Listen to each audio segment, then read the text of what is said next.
para nosotros fue un poco reto porque creo que los 4 primeros torneos que hicimos, que eran 4 países diferentes, lo hacíamos en el único club de pádel que había en ese sitio. Es decir, si te llevas mal, ya no lo haces en ese país. O sea, entonces tenías que convencer al único que había. Y esto lo hicimos bien y rodamos. Ahora en esos países, a lo mejor en vez de 1 hay 150, ¿sabes? Entonces, ¿qué pasa ahora? Que es lo contrario. Ahora yo ya no tengo que convencer a nadie. Ahora al revés, me tienen que convencer a mí porque tengo que abrir la inscripción que ya está sold out para que tú juegues. ¿Por qué tengo que ir a tu club y no al de al lado que tiene más pistas? ¿Por qué tengo que aceptar a tu marca si tengo otra que me trata bien? ¿Sabes? Es decir, es un poco que ha cambiado la película. ¿Por qué? Porque al final has conseguido crear una marca y una estructura que la gente confía y que... Bienvenidos a un episodio nuevo de Crazy Mile, el podcast que viaja por todo el mundo. Como todos sabéis, el mundo del pádel ha cambiado la forma de ver el deporte, sobre todo en países hispanohablantes. Y en un mercado tan competitivo, un chaval de Madrid, de 27 años, decide irse a Asia y crear el segundo circuito más grande de pádel del mundo. Carlos, un placer estar contigo aquí. Buenas, un placer.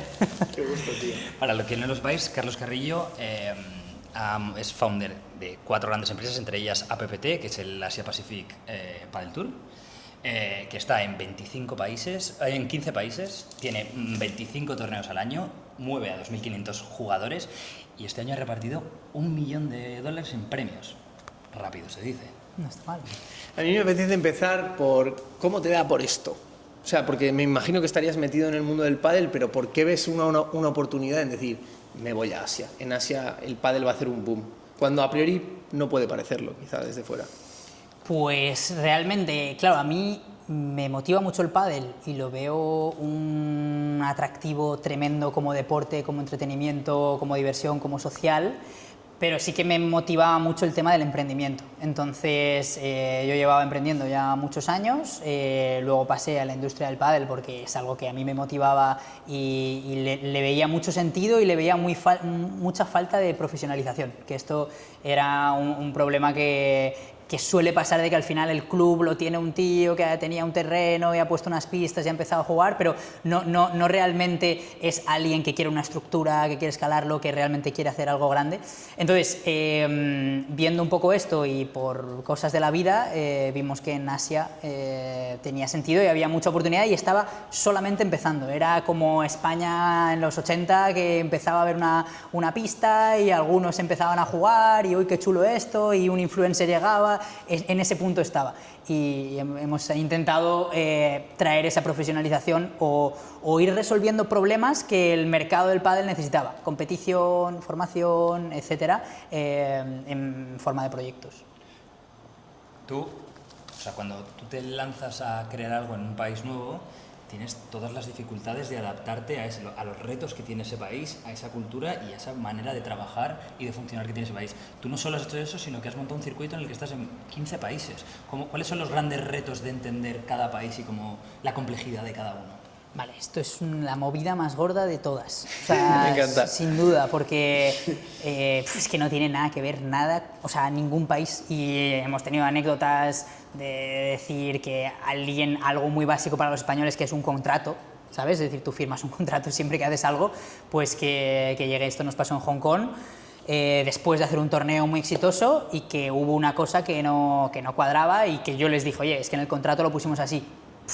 Y debe ser que en la cultura china es lo peor que puedes hacer porque es como una falta de confianza. Es decir, vale, hemos firmado un contrato, pero jamás puedes ir al contrato. Esto lo resolvemos de tú a tú y no me menciones lo que hay escrito y tal. Claro, yo eso no lo sabía porque mi lógica es si escribes algo está para revisarlo en caso de que tengas una duda, ¿no? Pues me comí una tremenda, o sea, una bronca, un tal. No hemos vuelto a Hong Kong desde entonces o sea, tremendo, claro. Yo me quedé diciendo, pues no sé, esto no lo sabía. Pero vamos, que volviendo a la pregunta, sí que es un reto enorme porque leyes, fiscalidad, cultura, cómo te tratan, no tiene nada que ver. O sea, hemos tenido países que llegas y te vienen a recoger al aeropuerto y es una fiesta y te llevan a cenar al restaurante, y otros como Japón, por ejemplo, que son mucho más distantes, que es tener la relación mínima indispensable de hola, ¿qué tal? Me llamo tal. Entonces, todo eso te tienes que acostumbrar, porque tú eres una persona con una manera de ser y cuando tú lo construyes con tu equipo y es tu única relación, genial. Pero cuando tienes que tratar con tanta gente tan diversa, es lo que da un reto a esto gordo.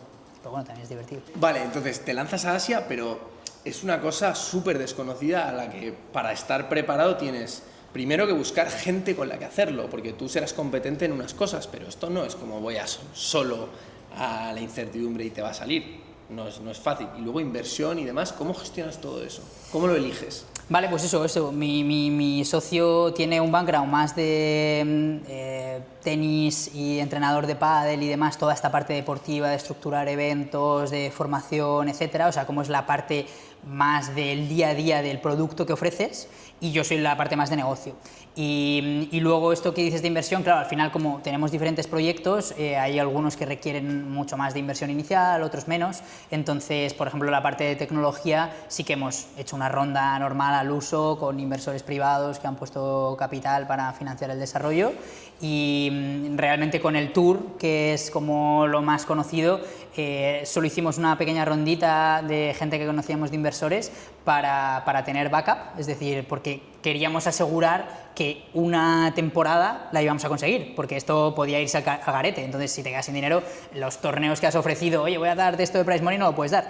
Entonces, cogimos algo de dinero, nunca usamos porque fue bien desde el minuto 1, pero bueno, tenemos ahí unos inversores en la empresa que nos apoyan a nivel legal o cosas que necesitamos, pero esto ha sido relativamente fácil, y esto creo que es una cosa muy buena de Asia, que en Singapur o en hubs como estos realmente tienes una facilidad muy grande a capital, la gente tiene ese ansia, o sea, te conoce y hablas que eres un emprendedor y lo primero que te está diciendo es cuál es tu valoración, puedo aportar.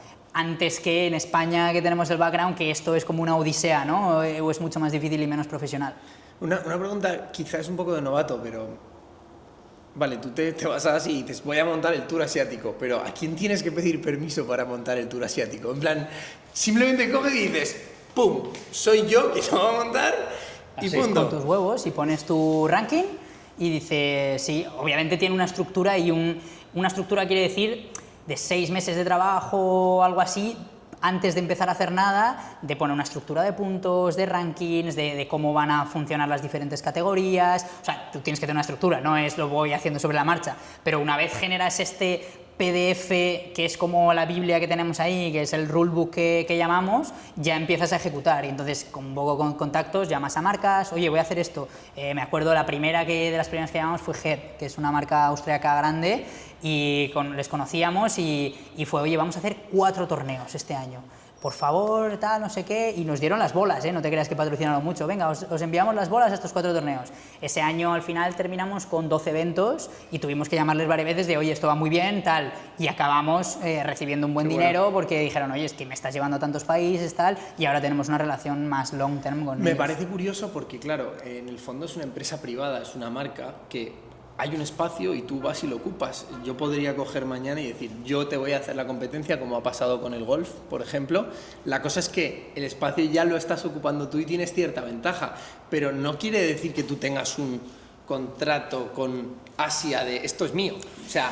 No, ahí para mí entra lo bonito del intangible de la marca. Nosotros tenemos una comunidad que es la más grande y la más fuerte, la mayor base de datos, y la gente confía que APPT es el circuito de referencia. Y hemos encontrado un nicho muy bueno, porque en eso nosotros somos el segundo más grande, pero no tenemos nada que ver con el primero. Es decir, el primero va a los top 30 del mundo, paga millones de dólares, etcétera, etcétera, y es otro diferente visión, y es completamente internacional. Nuestro foco es Asia-Pacífico, jugadores de ese profesional pero que no son los top del mundo, y todo el long time de amateur, porque nosotros tenemos un torneo pro y un torneo amateur que pasa a la vez en el mismo sitio los mismos días, y eso es muy atractivo, genera comunidad, genera un buen ambiente, genera que los amateur ven a los pros, y tenemos mixto, tenemos femenino, y genera todo esto social. Entonces, lo más importante que tenemos es la comunidad y la marca que hemos generado en torno a eso. Qué heavy. Debes de pasar el día convenciendo a la gente, o sea, convenciendo a los clubes para que sean sede del torneo, a los jugadores para que se vengan a este circuito, a la gente para que vaya a verlo, a los patrocinadores, o sea, todo el día. ¿Qué dirías que es el mayor aprendizaje que has aprendido de convencer a la gente? Pues esto es bueno porque realmente es un poco al revés, es decir, yo lo veo que solo ha sido empujar la bola de nieve, es decir, convences, y para nosotros fue un poco reto porque creo que los 4 primeros torneos que hicimos, que eran 4 países diferentes, lo hacíamos en el único club de pádel que había en ese sitio. Es decir, si te llevas mal, ya no lo haces en ese país. O sea, entonces tenías que convencer al único que había. Y esto lo hicimos bien y rodamos. Ahora en esos países, a lo mejor en vez de 1 hay 150, ¿sabes? Entonces, ¿qué pasa ahora? Que es lo contrario. Ahora yo ya no tengo que convencer a nadie.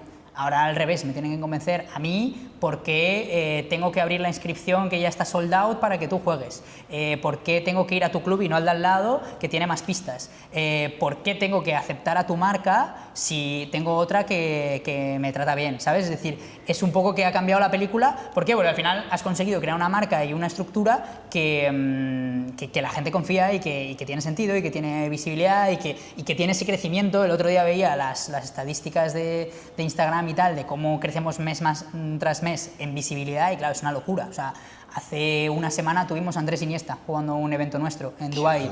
Claro, hemos salido en marca, hemos salido en todos los sitios. Entonces, ya esa bola de nieve es la que va prácticamente rodando sola. Que tenemos problemas para aburrir, pero bueno. Sí. Eso siempre está. Los problemas siempre aparecen cuando haces cosas interesantes. Un momento. Antes de seguir con el podcast, queríamos contarte que esta vuelta al mundo es posible gracias a que tenemos de nuestro lado Holafly, Que es la solución definitiva para tener datos ilimitados allá donde viajes. La gente lo que más valora es la tranquilidad.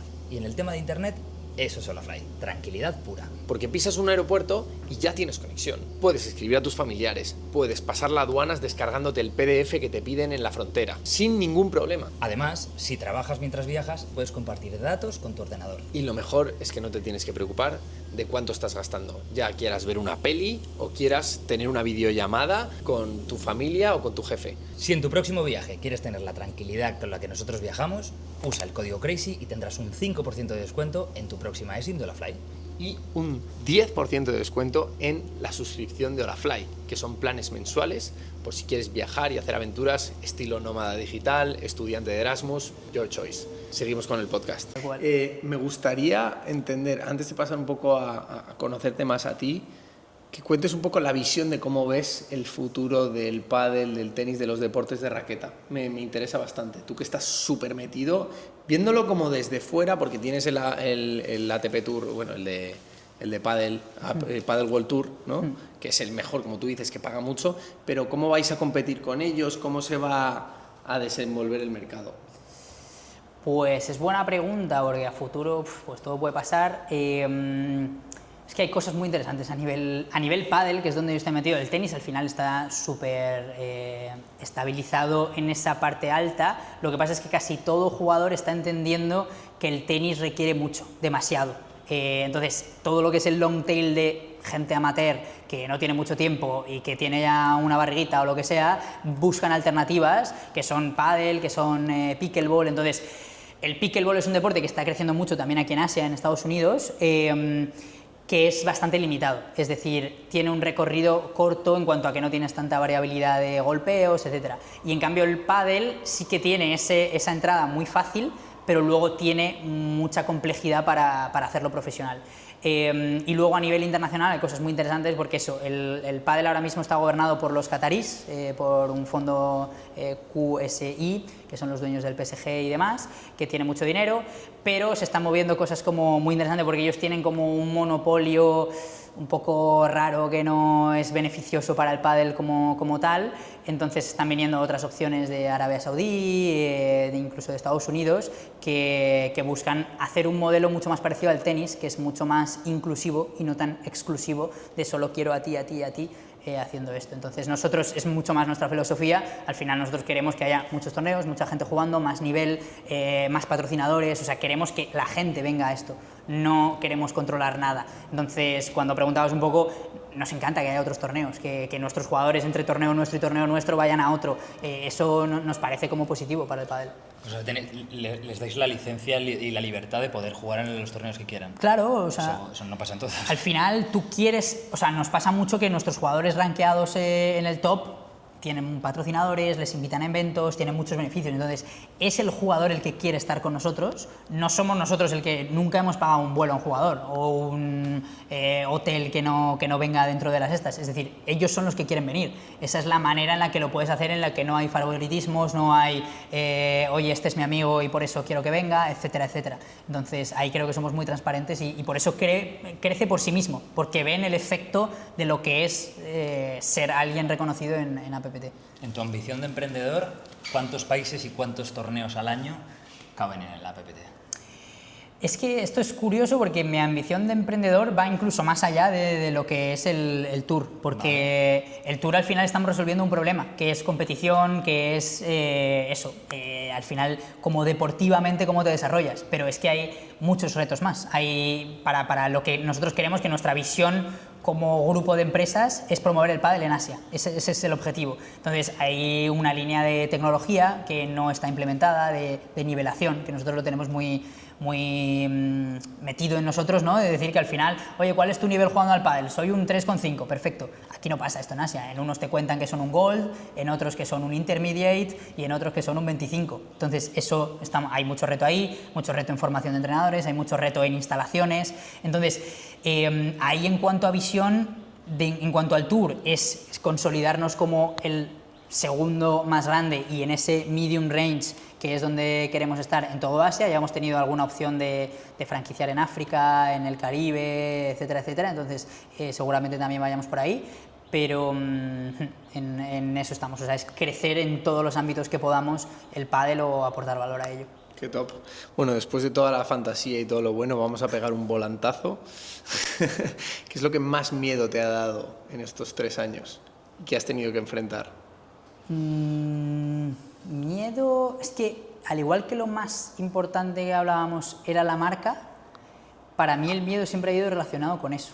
Es decir, que se empiece a percibir como algo más banal, que no tenga ese punto de quiero estar asociado a la marca.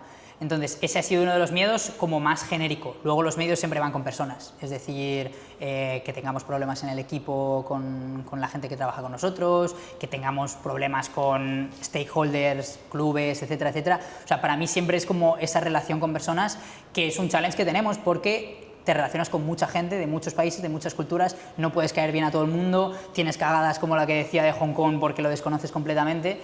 Entonces, creo que los challenges siempre han sido eso: cómo está nuestra marca y cómo nos relacionamos con las personas que forman parte de esto, que son lo más importante realmente. A nivel personal, ¿qué es lo que consideras que más ha cambiado dentro de ti? No solo a nivel del business, más a la hora de moverte, a la hora de decir, oye, habías viajado mucho, habías vivido en Australia, pero el hecho de ya llevar varios años aquí, habiendo cambiado tu vida de España, que gente le puede dar bastante miedo, ¿qué crees que son las grandes ventajas y algún inconveniente? Pues, a ver, es verdad que ahora mi vida es completamente nómada. O sea, estaba calculando el otro día, creo que me salieron 47 vuelos desde que ha empezado el año y estamos en octubre. O sea, es decir, que compite con nosotros. Claro, o sea, entiendo que vosotros ahí os sentís muy identificados y creo que podemos llegar a conclusiones parecidas. Para mí, de aprendizaje, se ha aprendido a vivir con muy poco. O sea, el minimalismo, el puro estilo. O sea, yo siempre voy con una mochila y con eso pues tiro sin ninguna duda y no soy un tirado. Es decir, que realmente pues puedo tener, porque al final me pasa que a veces tengo una rueda de prensa, tienes que ir vestido con una camisa, con un tal, tienes una reunión importante, pero luego me paso el día en sitios de playa, en tal. Entonces, combinar eso en una mochila, al final tienes que ser capaz de saber priorizar muy bien qué llevas y qué no llevas. Y luego para mí todo igual con las personas. O sea, mi mayor aprendizaje ha sido el verme en sitios espectaculares después de un evento, de un tal, viendo un atardecer y estar completamente solo, o estar con alguien que te da igual, ¿sabes? Que has conocido. Entonces, para mí he hecho mucho core en, ostras, hay que dedicar tiempo con las personas que quieres y entonces he echado de menos, pero lo he integrado muy bien en decir, oye, yo estoy eligiendo llevar este estilo de vida ahora porque a nivel negocio y a nivel personal creo que es un salto en mi vida y me encantaba, pero la clave de todo esto es pasar tiempo con la gente que quieres, porque luego te arrepientes y luego no es lo mismo una experiencia que cuando la cuentas es estuve en esto, o la comentas con la persona que la has vivido, ¿te acuerdas cuando lo que sentimos? Entonces, esto para mí fue un darme cuenta muy al principio de decir, ostras, es que es verdad que lo que estoy viviendo es espectacular, lo estoy viviendo solo, y eso me lastra un poco. Te podemos entender mucho porque lo compartimos mucho entre nosotros y compartimos el privilegio de hacerlo juntos. Y una de mis mayores realizaciones del viaje es que en el fondo lo importante son solo dos cosas en la vida, que es perseguir algo que quieres con todo tu corazón, porque eso es lo que te da propósito, el ir en una dirección y decir esto lo quiero y voy a por ello, en tu caso todo lo de la movida que estás montando alrededor del pádel, y con quién te rodeas, quién te rodea y quién te acompaña en esa misión, ¿no? Todo lo demás realmente es bastante insignificante cuando lo pones en la balanza de prioridades, ¿no? Y te choca, porque estás el otro día, yo qué sé, estábamos viendo un sunset por aquí y piensas, tío, es que si estuvieses solo, es que no lo valoras igual, pero de repente tienes a alguien que tal y tienes un chat, puede ser mejor, más superficial, más profundo, pero tienes a alguien con el que chatear. Y luego, de repente, te encuentras a personas alucinantes por el camino, como mismamente tú, ¿no? Que estamos aquí charlando de puta madre y nos acabamos de conocer. Pero es cierto que vas diciendo adiós, ¿no? Entonces, tener esa gente que puedes llamar, aunque sea en remoto, y tenerlas cerca de tu vida, yo creo que te cambia la película y es algo que hay que priorizar 100%, más si estás en plan nómada, ¿no? Completamente. Vamos con, si te parece, con las últimas dos preguntas. Nosotros nos llamamos The Crazy Mile porque, primero, nos encanta la palabra crazy, la concepción de locura, y está fatal, tiene una condición malísima en el lenguaje español. Estar loco, perseguir tu locura siempre tiene una connotación negativa. En cambio, nosotros pensamos que es lo contrario, que seguir tu locura, estar loco con eso que te apasiona, es lo que le da sentido a la vida. ¿Cuál es tu próxima locura? Ok, también yo soy muy friki de la palabra, de hecho me gusta la palabra friki, porque el friki suele ser como un loco, ¿no? Que está ahí con su movida de Star Wars o lo que sea, pero es que sea lo que sea, me encanta esa gente, porque dices, tío, es que son apasionados con cualquier tontería que tengan, ¿sabes? Y eso me mola. Mi siguiente locura, un poco a nivel personal, profesional, lo que sea. O sea, más o menos hemos conocido la del pádel, me imagino que la del pádel va en esa dirección, ¿no? Sí. Cuéntanos algo quizá que sea un poco más out of the box. Porque a nivel personal yo tengo... o sea, me gusta hacer locuras, o he hecho varias locuras en mi vida, un poco comentabais antes lo de la montaña esta que habíais ido, de 4.000 metros y tal. Yo me he hecho alguna de estas, he estado en el Kilimanjaro en Tanzania, entonces Tenemos pendiente. Tengo pendiente un par de ellas, de hecho incluso en el Aconcagua me gustaría, y entonces lo tengo más o menos estudiado, de días, de coste y de tal. Lo que pasa es que ahora no me lo puedo permitir en esto, pero sí que he hecho varias locuras relacionadas con naturaleza, hikes y un poco bueno, de hecho cuando me rompí la rodilla que estábamos hablando estaba haciendo algo de eso, y entonces tengo un par, y de hecho aquí también, de hecho con Marina hicimos uno que se llama el Kinabalu, que está en Borneo, que es muy chulo también. Entonces tengo un par de picos en mente, así como locura, que luego lo pasas mal y sufres como un tonto y tal, pero eso creo que lo tengo como en mi bucket list de hacer pronto. Y ya para terminar, imagínate que de repente rebobinas tu vida y de repente coges una cosa que te ha marcado personalmente y te ha llegado a transformar, ¿no? Algo que a lo mejor es un conflicto, algo que has vivido que dices, ostras, esto me marcó muchísimo y me ha enseñado muchísimo. ¿Qué te ha marcado y qué podrías compartir con el que nos está escuchando que es un buen aprendizaje? Sí, tengo una clara. O sea, realmente yo esto siempre, y lo hablábamos antes, del salir de tu zona de confort, que hay mil maneras de hacerlo. Para mí fue o siempre lo he relacionado con cuando fui a vivir a Australia, que tenía 19 años, y plantarte en una ciudad. Yo recuerdo tener esa sensación de estar mirando todos los rascacielos de Melbourne y decir, ¿qué cojones hago aquí? Hablaba inglés bien, no tenía dónde caerme muerto, y eso para mí ha sido como mi turning point, en el que entendí que mi vida me la tenía que hacer yo, que realmente tenía yo que ser el que espabilaba y nadie me tenía que dar. Y es que esto, quizá mucha gente entiende como que no te lo han dado, ¿no? Pero el seguir el paso fácil termino mi estudio, voy a la empresa de tal, luego aplico en LinkedIn, etcétera, etcétera, me parece genial y quien le guste, pero creo que todo el mundo debería en algún momento pegar un frenazo y decir, a ver, esto es lo que me mola, esto es lo que no me mola. Te vas, lo piensas, lo reflexionas, te haces challenge todo el rato, estoy feliz, esto es lo que me motiva. Entonces, a mí me lo dio eso, salirme ahí y decir, aquí es que no tengo más que caerme muerto. Entonces, vamos a buscar qué es lo que me mola y eso me cambió todo y creo que desde ahí es donde empecé a coger las riendas de mi vida, de decir, espérate, que yo quiero dominar y surfear las olas, yo como a mí me guste. Y en eso estamos. Qué guapo. Qué top. Oye, pues millones de gracias, Carlos. Ha sido brutal. A los que nos estáis escuchando, nos vemos en el próximo episodio y más historias alrededor del mundo. Nada, un placer, ¿eh? Me ha encantado. Hasta la próxima. Chao, chicos. Top.